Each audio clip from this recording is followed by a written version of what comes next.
Quais os versos? Hein? Não estou estudando. Do 26 ao 33. Não, isso aí foi o que a gente estudou. O que a gente vai estudar agora? Do 34. Até quanto? Se eu não falo, João, tu acha que a gente vai estudar do 34 até o quanto? 35. Será? Só 2 versículos? não caia nessa. Ou até o 2. É. Porque pai, Não caia não, João, que você está certo. Vamos estudar só 2 versículos. Sério? É. Nossa, pai.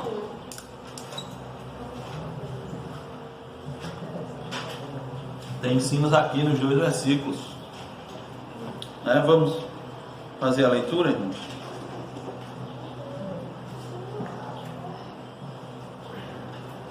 Lucas 14, 34, 35 diz a inerrante palavra de Deus: o sal é certamente bom, caso porém se torne insípido, como restaurar-lhe o sabor?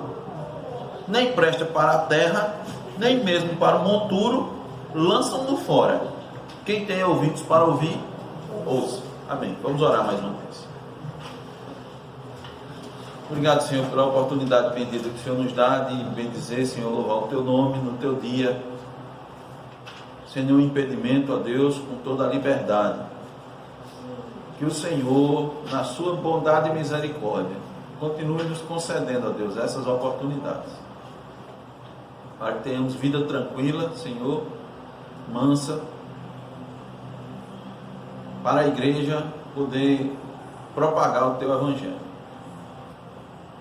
Mas se porventura, ó Deus, vier, e quando vier a perseguição, que o Senhor também nos dê graça e força para nos mantermos firmes, ó Deus, na Tua palavra, nos mantermos firmes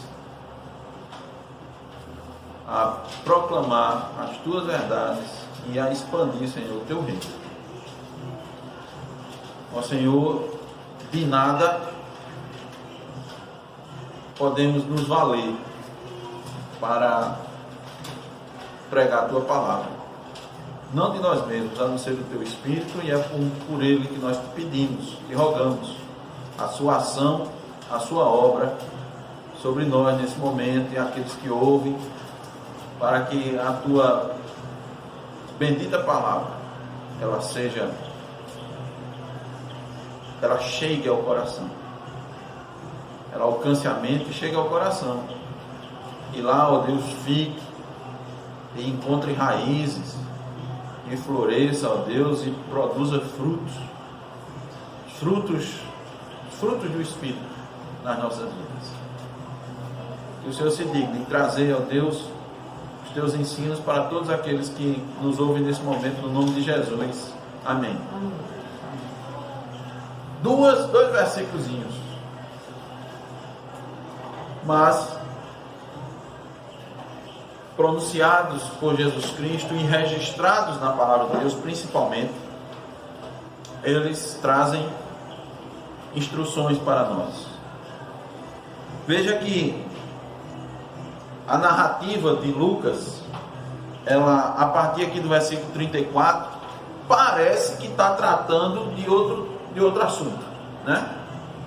Veja, o que Jesus falou do 25 ao 33, que a gente estudou na semana passada? Vamos dar uma relembrada aqui?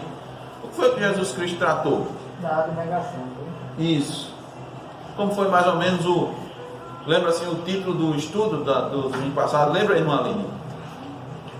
Lembra? Quem é que lembra? Tu lembra porque tu escreveu.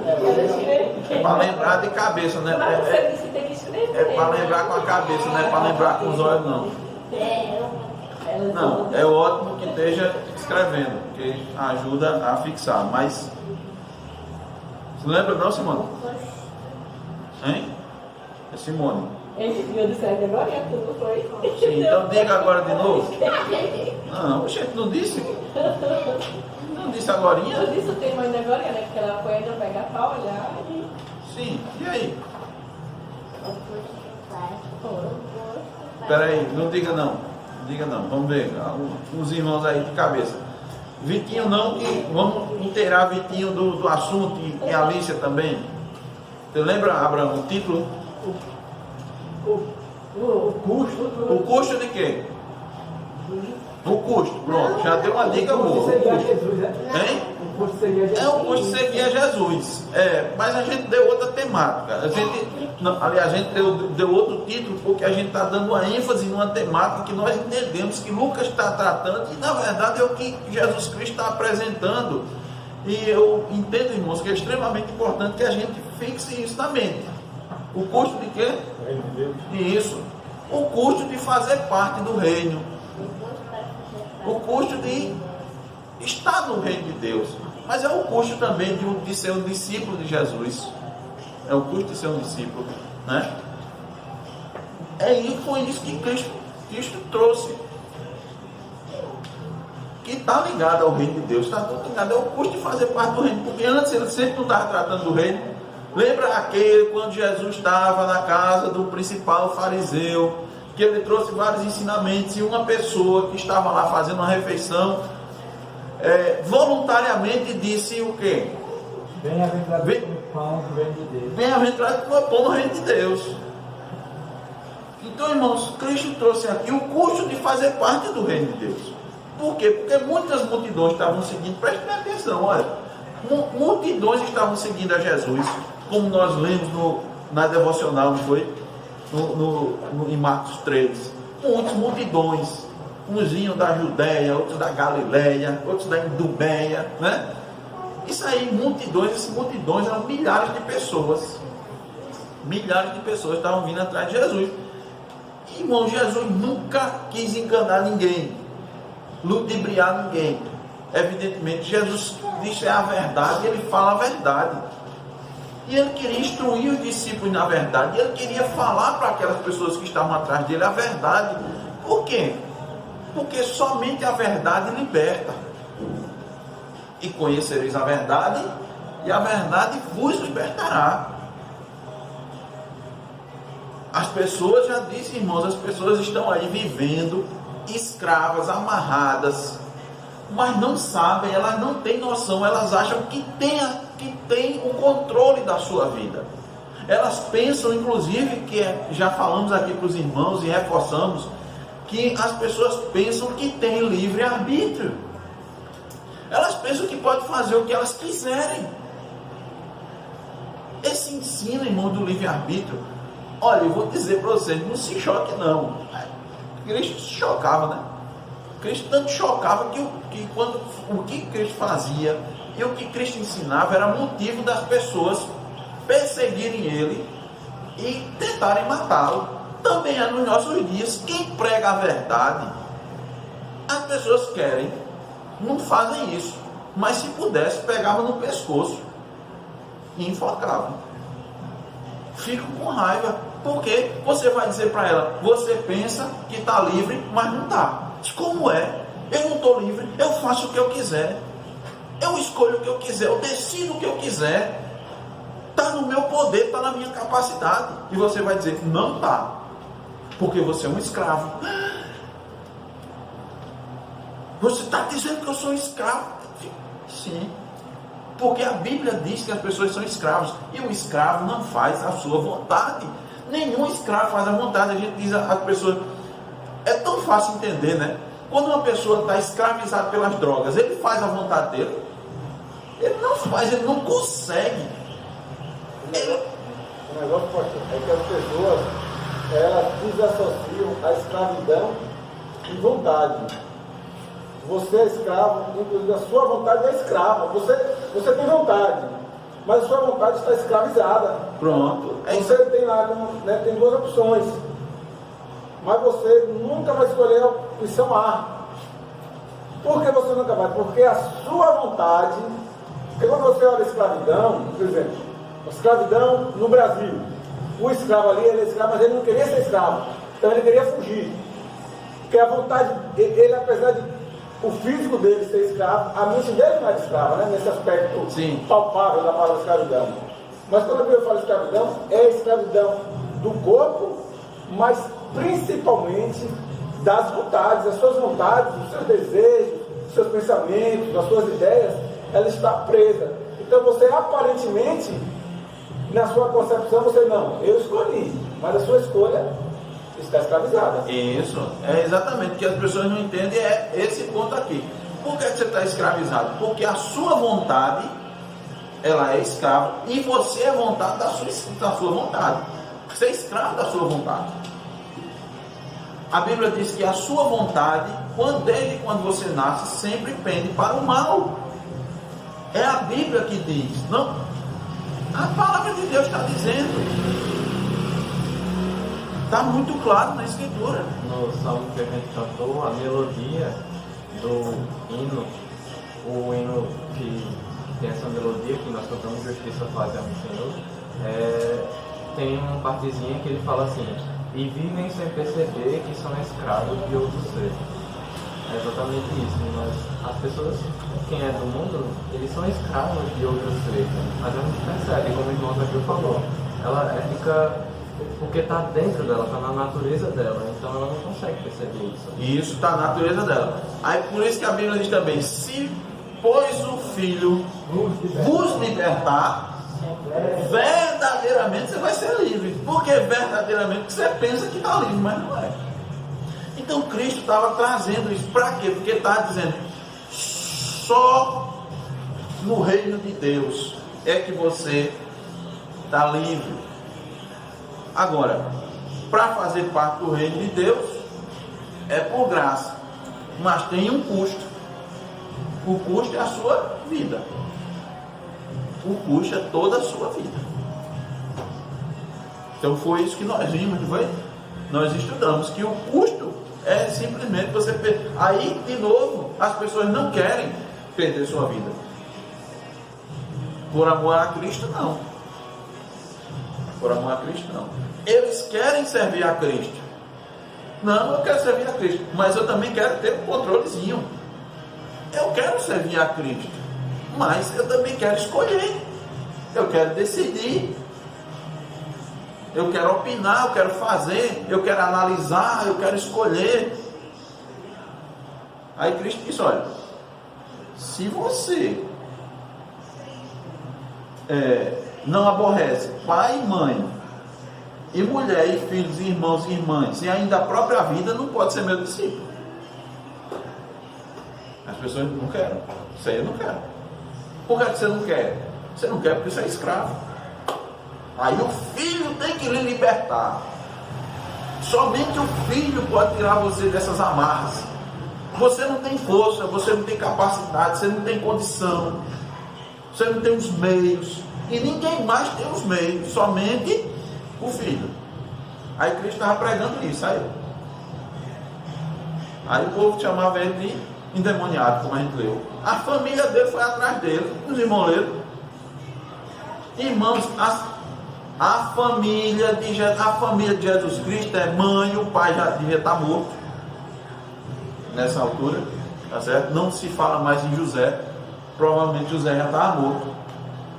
Foi a mãe de Jesus com os irmãos e as irmãs atrás dele para parar Jesus, porque disseram assim: ele está louco. Está em Marcos capítulo 3, é só você ler. A verdade, meus irmãos, a verdade é trabalhar no reino de Deus, sabe? Fazer a vontade de Deus. É você se preparar para até os seus familiares dizer: você está doido. Você está tomando a decisão errada. Você está no caminho errado. Isso aí é loucura. Leia para as pessoas, explique. Olha, eu tenho que amar mais a Jesus do que o Senhor, viu, papai? Viu, mamãe? Eu tenho que amar mais Jesus do que você. Viu, meu filho? Olha, minha filhinha, eu amo mais a Jesus do que a você. Quantos pais e mães dizem isso para os seus filhos? Você diz, mamãe ama, papai ama de paixão, de coração, de tudo no mundo. Então veja como a concepção do mundo está na cabeça da gente. O cristão tem que dizer, olha minha filha, meu filho, papai ama mais, né, Jesus do que você. E papai ama mais mamãe do que você. Papai ama mais mamãe do que você. Primeiro papai e mamãe, depois você. Os pais e as mães dizem isso para os filhos? Mas é o que a Bíblia diz, tem que ser Na fácil. verdade, se eu ver aí escravidão da vontade da escrava, normalmente você vê, e isso você vê adentrando muito nos meios evangélicos, aonde, primeiro meu filho, marido e esposa não é parente, não. Não é parente. Separa, de fato não é parente. De fato, tão certinho, não é parente. É uma só carne.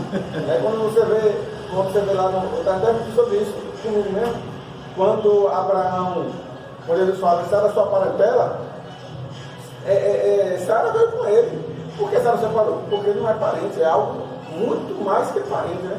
Mas você vai ver hoje, no mundo tem isso, e no meio evangélico, né? Dito evangélico também, de que o filho, ele tem prioridade. Se o marido e a esposa divergem, não, olha, eu fico com o filho, por quê? Eles entendem, né? Meu sangue, você não é, você não vai embora. Isso está adentrando, né? Irmãos, entenda, isso é a concepção do mundo. Isso é a concepção que o inimigo coloca. Entendeu? Isso é a concepção que o inimigo coloca. Bota na cabeça das pessoas e eles vão seguindo. E você está entendendo aí porque tem um monte de separação entre casais, né? Os divórcios, as brigas. Veja, tem casal que fica junto por causa do filho. Está ao contrário, meu querido. Está ao contrário, você está botando as coisas na frente, mas é o que o inimigo faz, entenda isso. Desde o começo. Desde o começo, esse ensino que está por aí, como o irmão coloca, isso vai adentrando dentro das igrejas. Então, Jesus Cristo aqui, irmãos, quer trazer o conceito do reino de Deus. Quem faz parte do reino de Deus não seguia por esses ensinamentos, seguia pelos ensinamentos de Cristo Jesus. Agora esse ensinamento de Cristo, ele vai contrário às nossas vontades, o que a gente já escuta desde pequeno, o que a gente vê, os exemplos, vai contrário a tudo isso.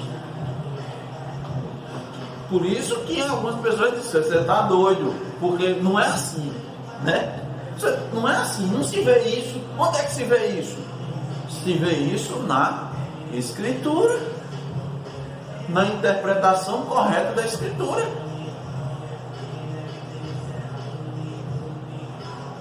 Por isso, irmãos, que muitos são chamados, poucos são escolhidos. Então a narrativa de Lucas aqui, né, já adiantando aqui, a gente fez uma introdução, parece tratar de um assunto diferente. Porque ele disse, não, o custo de fazer parte do reino de Deus, não foi isso que a gente viu? O custo é esse, o custo é alto, requer sua vida. Então, ele termina dizendo, todo aquele que dentre vós não renunciar tudo quanto tem, não pode ser meu discípulo. E essa renúncia a tudo quanto eu tenho não é, de novo, aquela concepção errada. Se eu vou renunciar meus bens, eu vou renunciar minha família, eu vou devotar minha vida, eu vou para um mosteiro, não é isso aqui não. Na verdade é muito mais difícil. É muito mais fácil você tomar uma decisão dessa e viver recatado lá. Difícil é você estar com mãe, com pai, com filho, com esposa, com tudo, com trabalho, e mesmo assim você está vivendo no meio disso tudinho como um cidadão dos céus. Esse é muito mais difícil, você vai enfrentar muito mais dificuldades do que você pegar a sua vida e dedicar só a uma coisa separada. É muito mais difícil. É antibíblico, né? E é antibíblico. Nós vamos ver aqui. O que é que o cristão é? Sal. É aqui o que Cristo está dizendo. E esse ensino aqui que Cristo está tratando está completamente ligado com o anterior. Não é divergente. Apesar de parecer. Se ele está falando do seu discípulo, ele fala assim, o sal é certamente bom. Mas, peraí, tem a ver por quê? Porque Jesus está falando de discipulado e ele diz, pelo menos Lucas registra assim, o sal é certamente bom. Caso, porém, se torne insípido, como restaurar o sabor?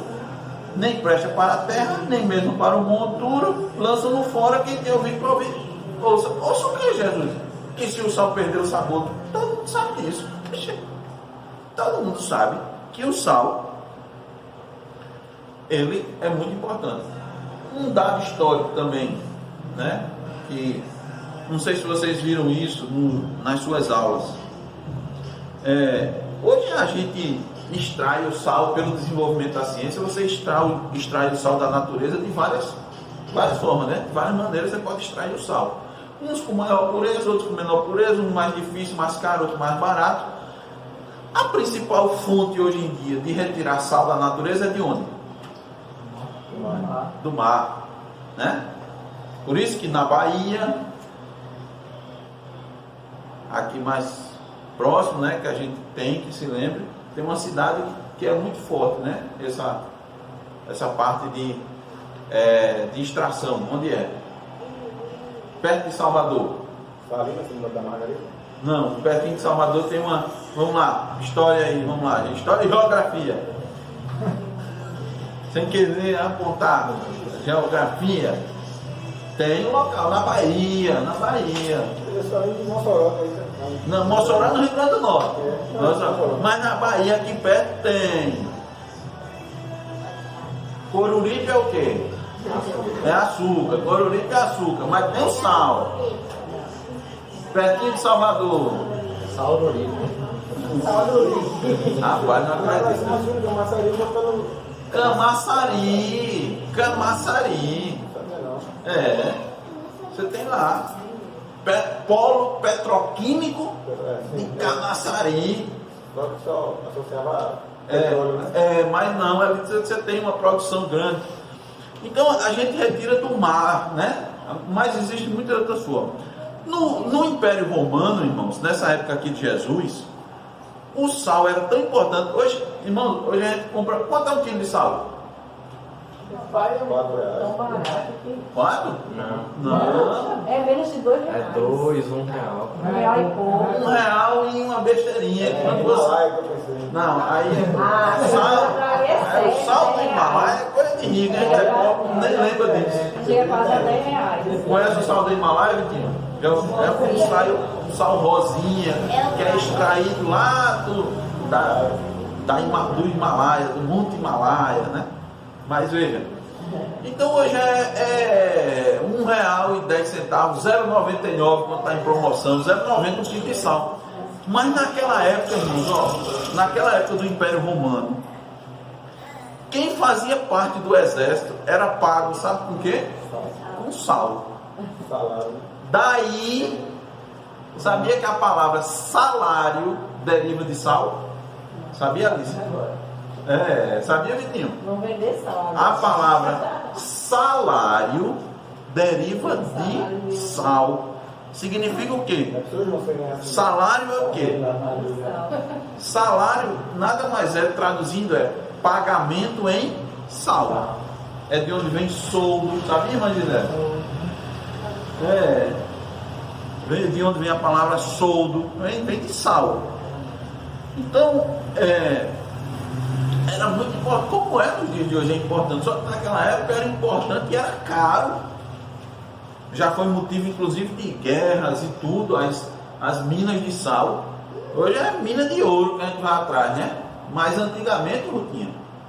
Então o sal tinha, né, essa grande importância e valor, tinha um valor muito grande. Então imagine você receber o pagamento pelo seu trabalho em sal. Então era caro. E quais são as principais características do sal? As duas principais características do sal. Tem várias, né?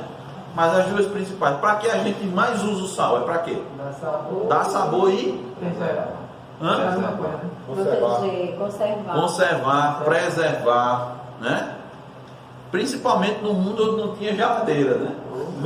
Tem geladeira, esfria, mas como é que preservava os alimentos naquela época? O sal então ganhou, né, uma importância enorme, né?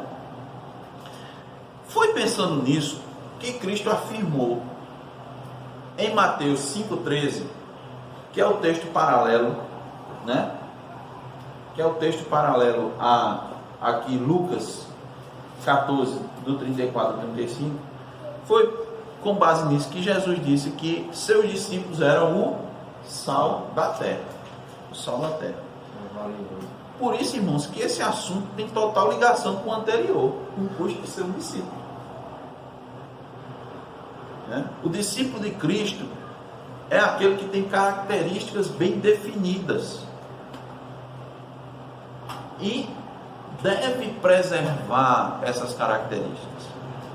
Por isso que o título do estudo que demos para hoje foi a importância do discípulo preservar suas características. Esse é o título do estudo. A importância do discípulo preservar suas características. Vai curso doméstico. Hein? Curso doméstico. Está tudo ligado. Está tudo ligado. A importância do discípulo. Preservar suas características. A palavra de Deus vai se completando. A gente vai estudando uma coisa, vai estudando outra e vai ligando. Porque é importante o discípulo preservar as suas características, o discípulo de Cristo. Porque somente o discípulo verdadeiro é quem preserva essas características. Primeira coisa, parece lógica, mas é isso. Somente o discípulo verdadeiro preserva as características. Veja, o versículo 34, a parte A, diz o quê? Primeira partezinha. O sal é certamente bom. O sal é certamente bom. Né?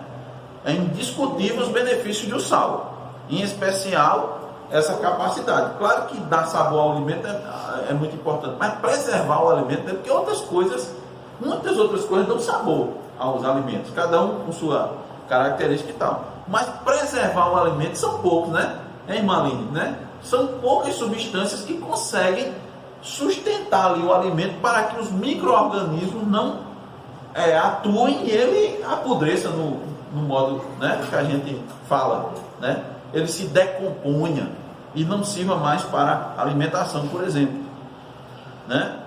Então, somente enquanto o sal mantém suas características, ele é bom.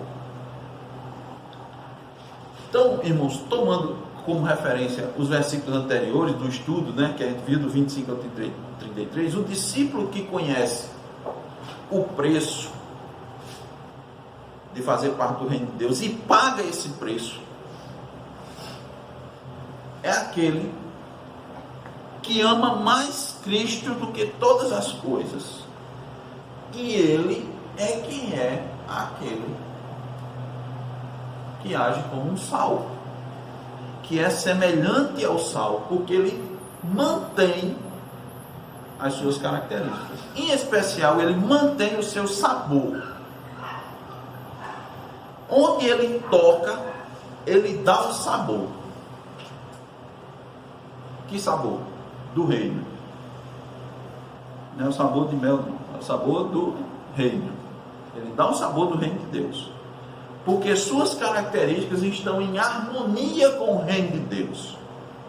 Ele não anda contaminado, né? É o discípulo que está ligado a Cristo, ligado à videira, como diz lá João 15,5, que transmite o sabor de Cristo.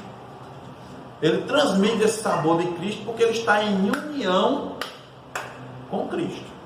Ele está unido a Cristo. Então, dessa maneira, ele é certamente bom. Bom para quê? Bom para os propósitos do reino de Deus. Por quê? Porque ele está compartilhando das suas características com aqueles em que ele está em contato. Por isso que o apóstolo Paulo diz assim: a vossa palavra seja sempre agradável, temperada com sal, para saberdes como deveis responder a cada um. Olha, irmãos, como é que você vai saber? Você tem que manter as características. Manter as características. O que isso quer dizer? Isso quer dizer que quando você está conversando com as pessoas, você tem uma conversa temperada, né? Para evitar o quê? Que apodreça. Que apodreça, né? Provérbios está cheio, irmãos, de versículos que nos diz como é importante, como é bom as palavras adequadas, né? A palavra dita ao seu tempo, quão boa ela é. A gente costuma usar aquele versículo: como maçãs de ouro em salva de prata, assim é a palavra dita a seu tempo. A palavra certa, a palavra temperada com sal. Então, o cristão que mantém as características, ele está cheio da palavra. Então, quando ele fala da palavra. Seu coração está cheio da palavra. Quando ele exprime uma opinião, ele exprime uma opinião da palavra. Ele fala segundo os oráculos de Deus, né? Então aquilo que a gente viu, ele perde a sua opinião, inclusive. Qual é a sua opinião? Não tem opinião não. Qual é a sua opinião? Minha opinião é da Bíblia. Tem uma opinião não? Não, tem não. Não. Você não tem isso, porque eu virei um embaixador. Sou um embaixador de Jesus Cristo. O que você fala? Se eu falo aquilo que Cristo mandou falar. E quais são as suas perspectivas? Minha perspectiva é a perspectiva do reino de Deus. Quais são os seus sonhos? Meu sonho é expandir o reino de Deus, né? Ver propagado o reino de Deus. E o que você espera? Se eu espero a volta do rei. Se eu vivo aqui esperando a volta do rei, Jesus Cristo. É assim que eu vivo. Então ele transmite essas coisas, sabe? Então quando ele fala dessa forma, ele está salgando. Ele está dando o sabor do sal, né? Do sal. Aquele que você está ligado a Jesus Cristo, né? Então vai ser uma conversa boa, uma conversa proveitosa, uma conversa edificante, uma conversa diferente, sem maldade, sem malícia, sem duplo sentido, sem meias verdades, sem segundas intenções. Isso é uma palavra só. Sim, sim e não, não. Porque o sal certamente é bom. O verdadeiro discípulo preserva as suas características.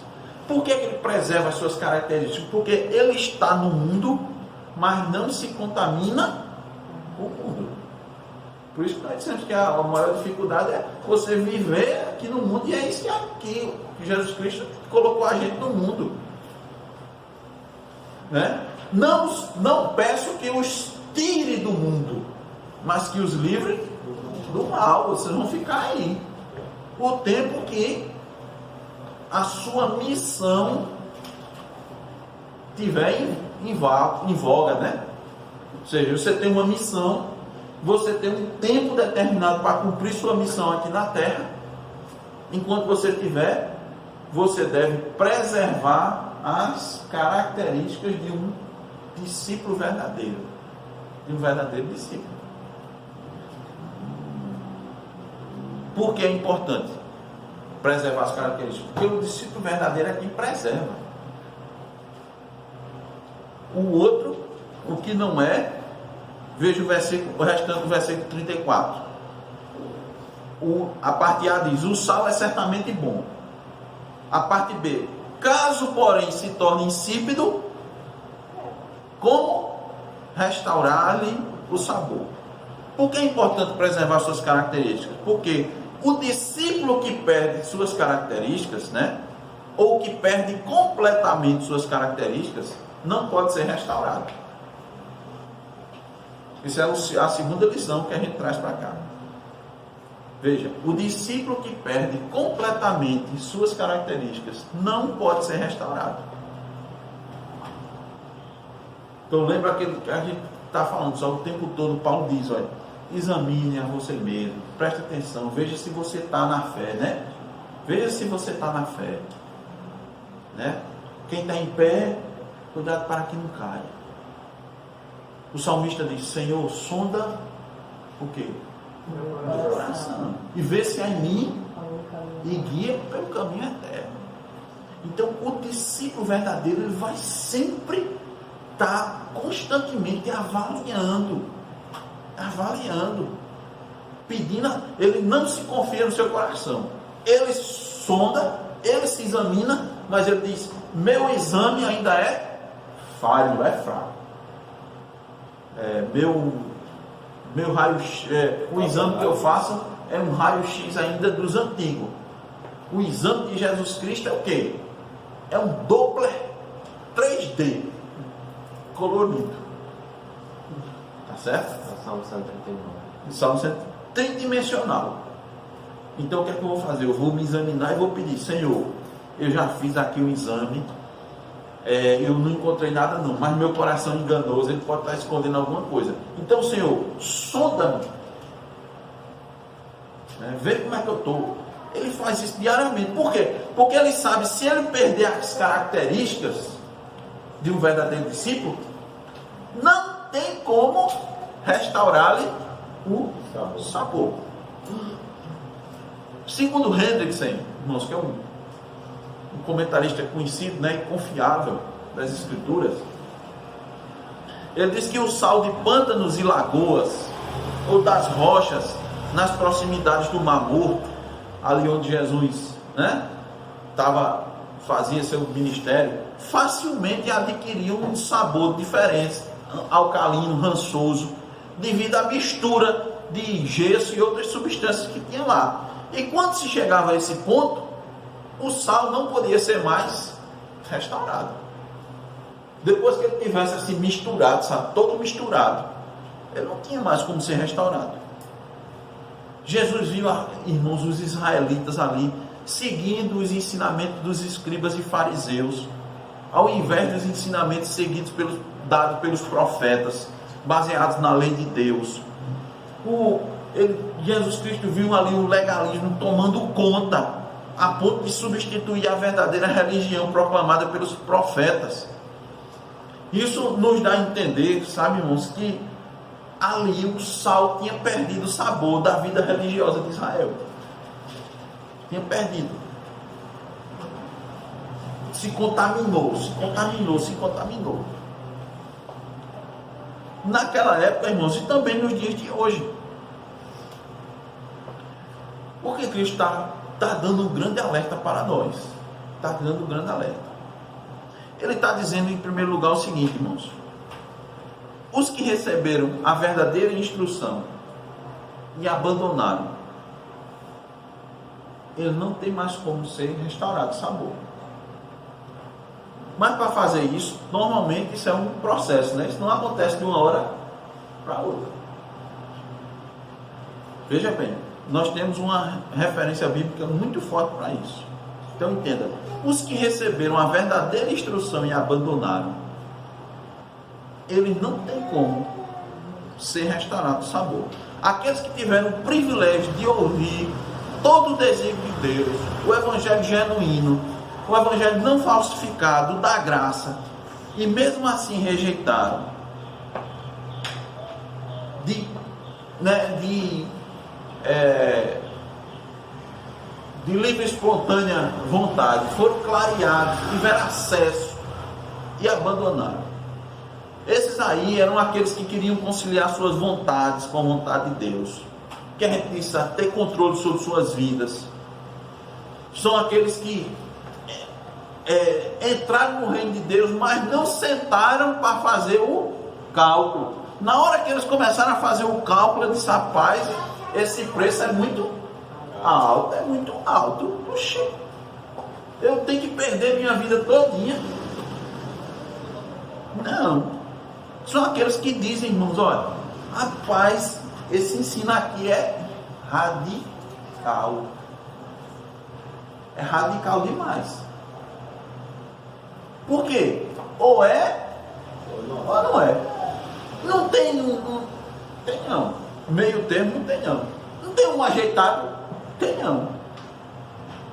Porque o ensino de Cristo, irmão, foi isso. Cristo disse assim: quem comigo não ajunta, espalha. Quem não é por mim, é contra mim. Então, tem uma terceira via? Não existe, irmão. São aqueles que entraram, né? Tiveram acesso ao verdadeiro evangelho e disseram: rapaz, isso é muito, é caro demais isso aqui. Eu tenho que perder a vida. Tem que perder a vida. Aí tem uns que sentam, né? Tem outros que eles passam um tempo, aí pagam o preço. Mas eles fizeram isso tentando do seu modo, né? De que maneira? Tentaram se purificar, tentaram viver conforme o Evangelho. Mas a palavra de Deus os confrontou. E eles tiveram que escolher entre eles e Cristo. Aí preferiram escolher eles mesmos. Muitas dessas pessoas que não puderam mais restaurar o sabor, eles abandonaram a fé genuína, até mesmo se filiando a algumas seitas. Não pecou por ignorância, mas contra um Deus que eles sabiam. E, irmãos, a gente está aí, olha. Irmão, não vou estar citando nomes aqui, sabe? Para não estar, inclusive, criando polêmica desnecessária. Mas tem vários indivíduos aí, irmãos, que no passado pregavam o evangelho genuíno e hoje em dia é Caio que está errado. Quer dizer, claro que estão errados. Estão todos errados. Está aí, irmãos, uma apostasia clara, uma heresia clara. Mas no passado eles tiveram acesso ao verdadeiro evangelho. Não tiveram? Tiveram acesso ao verdadeiro evangelho. Pregaram o verdadeiro evangelho.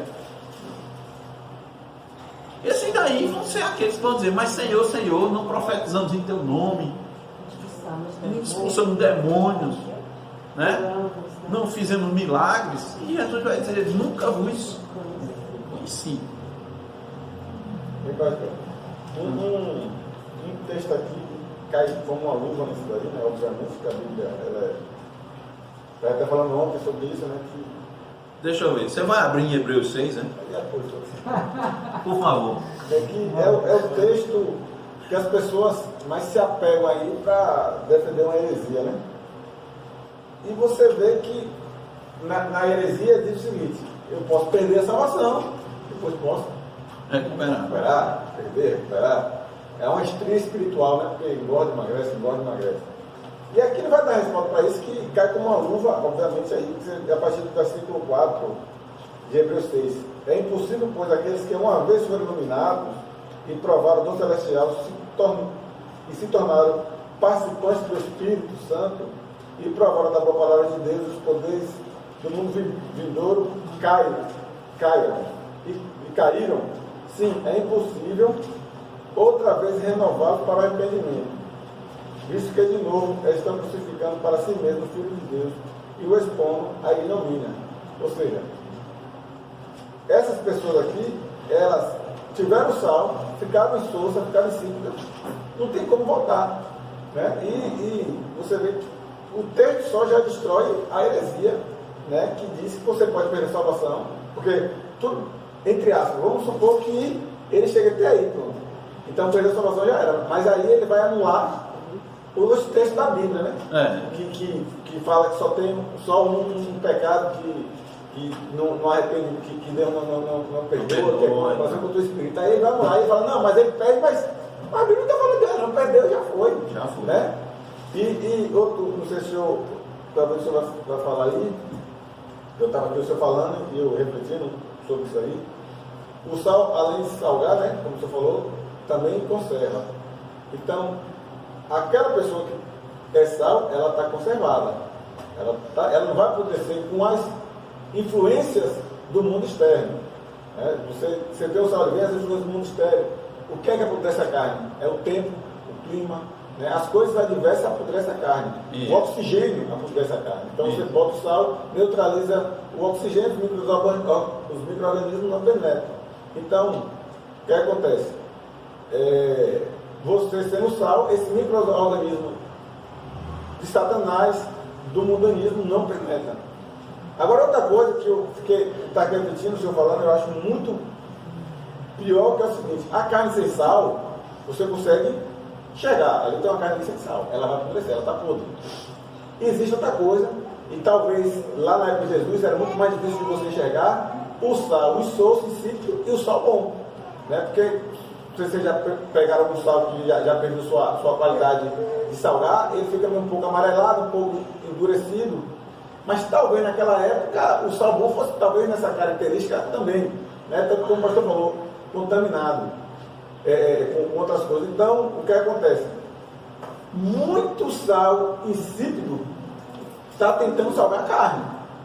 Muito sal que aparentemente, ou aos olhos, ao olho não tão clínico, teologicamente falando, não, ele está salgando, olha, está vendo ali, aquele povo ali está salgando, mas não está fazendo nada, né? É o joio que parece trigo, está aí, é o evangelho que é a semente que caiu em terreno rochoso, né? E de espinho, brotou, mas está ensinando coisas que, como eu falei, a carne que está sem sal, você sabe o que está acontecendo. A carne que está com sal insípido, aparentemente, né? E é como Jesus fala, né?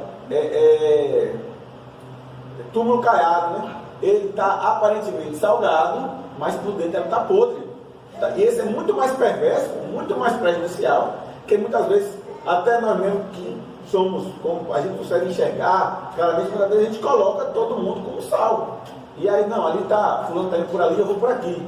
Vamos pegar essa carne aqui, estão podres, mas, enfim. Então, isso é que eu acho muito perigoso. A igreja do Apocalipse, né? Tem sono de que está viva, mas está morta. Mas está morto. Você tem razão. Era o subponto do item. Se talvez o senhor vá falar, pronto, já falou. É exatamente isso, né? Esses daí são aqueles que ouviram um falso evangelho e, prestem atenção, se converteram. É exatamente esse, meu irmão. É exatamente esse. Esses daí estão vivendo sob o manto da religiosidade. O manto, né, da religiosidade. Mas, internamente, ainda estão inclinados à carnalidade, ao mundanismo, né? Mas o que acontece? Eles têm essa aparência de sal, por quê? Porque o ativismo religioso leva a colocar essa camada de sal. O ativismo religioso, que é isso que é perigoso, né? O que é um ativismo religioso? É você participar das coisas, das programações, né? Ocupar cargos e tal. Você, cara, mas está ali na igreja, está participando. É esse sal aí que o irmão colocou. Só que esse sal aí não tem sabor, ele não faz. Então, por dentro, seus pensamentos não foram transformados. É uma questão interna. O pensamento não foi, as inclinações não foram, a vontade não foi, mas por fora parece que sim. Então eles têm a aparência de sal. Aparência. Tem umas manchinhas, tem um negocinho assim, mas no final das coisas, né, acaba passando. Então, falam como cristãos, se vestem como cristãos, mas não são cristãos. Eles se acostumaram com o pecado, dão todo tipo de desculpa para justificar seus pecados, mas são escravos, acabam sendo escravos de determinados pecados. Então esses perderam o sabor. Tem até, veja como está exatamente em harmonia com o irmão, tem até aparência de sal, mas não tem as características do verdadeiro sal. Para concluir, irmãos, versículo 35. Quem é que lê aí, por favor? Nem preste para a terra, nem mesmo para o motor, lançando fora. Quem tem ouvidos para ouvir, ouça. Então, vamos lá. Nem presta para a terra, nem mesmo para o monturo, lançam-no fora. Quem tem ouvidos para ouvir, ouça. Quando Jesus traz, olha, irmãos, Jesus sempre costuma usar essa expressão, mas fique atento. Todas as vezes que Jesus traz essa expressão, todas as palavras de Jesus, a gente tem que ficar atento. E quando ele traz isso aqui, a gente fica atento, mais atento. Por quê, irmãos? Quem tem ouvidos para ouvir, ouça. É porque esse tipo de ensinamento, como são os ensinamentos de Jesus, eles podem facilmente ser levados para outro entendimento e não para um entendimento verdadeiro. Você lê que se não entendi, mas não entendeu direito. Então Jesus disse: cuidado com isso daí. Qual é o alerta de Jesus? Diz assim: quando alguém que se diz discípulo de Cristo perde as características, ele está dizendo que não serve mais para nada. Isso aqui, irmãos, é um alerta assim, dos maiores possíveis. Ele pegou a característica do sal e trouxe para o cristão. Aí ele disse assim: olha, quem perde essas características não serve mais para a terra. Por quê? Porque o sal também é utilizado para fertilizar o solo. Ele tem características que contribuem com o solo. Ele nem serve nem para misturar o esterco, para ser mais útil para a terra. Então ele está dizendo, ele não serve mais para nada. É uma verdade dura, irmãos, mas necessária. Olha, se aquele que se diz discípulo de Jesus Cristo não apresenta as características de um cidadão dos céus, e uma das primeiras características de ser um cidadão do céu é aquele que não tem a sua vida como preciosa. É aquele que ama a Cristo mais do que todas as coisas. Então, esse que Cristo está dizendo que não serve, isso quer dizer, irmãos, que o padrão do reino é muito alto. O padrão do reino de Deus é um padrão alto, não é um padrão baixo. A questão é que a gente se acostumou, e o cristianismo nos nossos dias baixaram o padrão. E todo mundo fica admirado quando se prega e busca viver o padrão. Tanto é que aqueles que de forma pejorativa foram inicialmente chamados de puritanos foi porque eles queriam viver o padrão do reino. E hoje, ao invés das pessoas apoiar, né, uma pessoa, não, eu quero fazer o que é certo, fazer tudo para trazer benefícios para a sociedade, para tudo. As pessoas, não quer. Você é doido, né? Você é radical dentro da igreja, dentro dos que estão na igreja, vai dizer, você é radical. Eu acho que o senhor foi bem bondoso, pastor, como falou que baixou o padrão, né? Quebrou o padrão, né? Quebrou o padrão, não existe padrão, né? Você vai ver, o cristão hoje não tem um padrão, não tem padrão, não baixou, acabou o padrão, né? Se for lá o cristão com um globo só.